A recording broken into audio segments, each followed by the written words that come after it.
despite my love for some of the early Trustkill releases like Despair and Harvest, by the time Poison the Well dropped their first album, I'd started to distance myself from Trustkill bands. I'm not sure what it was, but I just found myself allergic to anything they were putting out. So going into this album, I don't know if I've listened to anything from Poison the Well since 1999.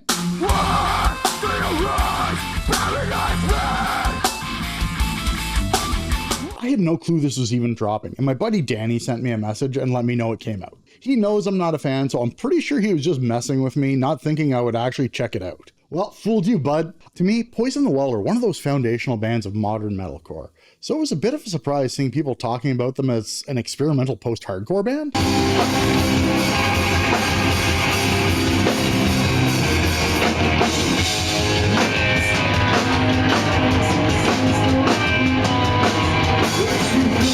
Honestly, how post-hardcore went from bands like Fugazi and At the Drive-In to Silverstein and Poison the Well still generally confuses me. The modern metalcore and post-hardcore scenes are filled with bands influenced by Poison the Well, and producer Will Putney helped to define the sound that some of those bands grew up on. The band specifically chose him because they wanted somebody that understood modern heavy music, but could keep what made Poison the Well, Poison the Well. Shut back and watch it grow!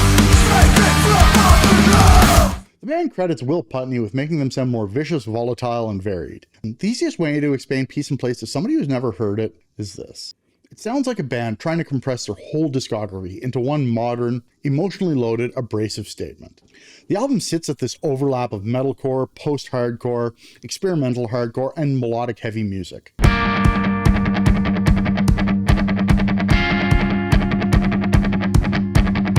Honestly, even after a couple of listens, nothing really stood out to me. The album just sounded like a cacophony of different influences the band's collected in their lengthy time away. There's definitely some standout parts, riffs that hit hard. The strongest through line in the album's lyrics appears to be the emotional backlog. And with years away, is that even a surprise? Critics are already treating it as a serious statement, and interviews with the band has suggested more writing has at least been discussed, which could eventually make this record feel like the start of a late-era period rather than an isolated comeback. But only time will tell how its legacy really will pan out. To me, Poison the Well has always been the bad religion of metalcore.